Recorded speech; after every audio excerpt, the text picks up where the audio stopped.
Rohtas industries Dalmia नगर आखिर बंद क्यों हुआ, ये राज बहुत कम लोग जानते हैं। ज्यादातर लोग यही जानते हैं कि लेबर स्ट्राइक, यूनियनबाजी, चोरी या फिर बिहार में होने वाली रंगदारी की वजह से ये फैक्ट्री बंद हुआ है। लेकिन ना, असली खेला इस फैक्ट्री के फाउंडर रामकृष्ण डालमिया का जन्म राजस्थान के एक छोटे से गांव चिड़ावा में एक मरवाड़ी फैमिली में हुआ था, जिनके पिताजी एक छोटे से किरानी थे। इन्होंने अपने पूरे जीवन काल में कुल 6 शादियां की थी और उससे 18 लड़कियां थी और महज 18 साल की उम्र में इनके पिताजी का निधन हो गया, जिसके बाद इन्हें कोलकाता जाना पड़ा नौकरी करने के लिए। लेकिन कोलकाता जाके नौकरी करने के बजाय सट्टाबाजी करने लगे और इन्होंने पिताजी की कमाई सारी पूंजी को गंवाकर कंगाल हो गए। लेकिन ये फिर भी बाज नहीं आए। कहते हैं कि उस वक्त इन्होंने एक पंडित से हाथ दिखाया, जिसने इन्हें चांदी में दांव लगाने के लिए कहा और इन्होंने लंदन स्टॉक एक्सचेंज में एक बड़ा दांव चांदी में लगा दिया, अपने दोस्त, मित्र, रिश्तेदार सबसे उधार लेके। और आखिरकार उस लंदन स्टॉक एक्सचेंज के कमोडिटी मार्केट से चांदी में इन्हें बहुत बेइंतहासा फायदा हुआ, जिससे कि सबसे पहले अपना सारा कर्ज उतारा और उसके बाद उन्होंने बाकी बचे तमाम पैसे से छोटे छोटे लघु उद्योग डाले। इसके बाद अपनी जिंदगी में इन्होंने कभी भी पीछे मुड़ के नहीं देखा।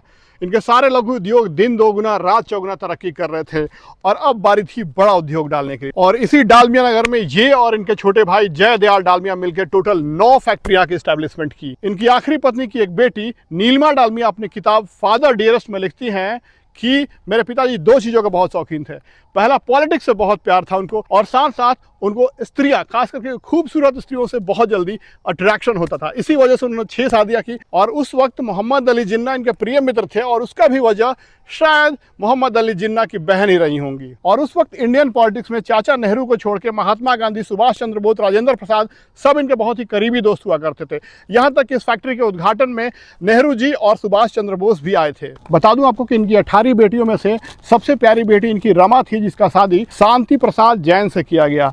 बाद में शांति प्रसाद जैन और आर.के. डालमिया मिलकर इस डालमिया फैक्ट्री को चलाते थे। इसके बाद रामकृष्ण डालमिया का बुरे दौर की शुरुआत होती है। बता दूं आपको कि फिरोज गांधी पार्लियामेंट के मेंबर थे उस वक्त, और उन्होंने रामकृष्ण डालमिया के ऊपर टोटल एक इंश्योरेंस कंपनी का पब्लिक पैसा को इन्वेस्ट करने का आरोप लगाया। बस अब क्या, नेहरू जी को तो मौका मिल गया, उन्होंने आर.के. डालमिया के खिलाफ इन्वेस्टिगेशन बिठा दिया और ये इसमें दोषी करार गया। सुप्रीम कोर्ट ने इन्हें 2 साल का तिहाड़ जेल दिया और उसके साथ साथ बहुत हैवी अमाउंट ऑफ पेनल्टी लगाया। इसके बाद जब आर.के. डालमिया जेल से बाहर आए तो स्थितियां और भी खराब हो गई थी।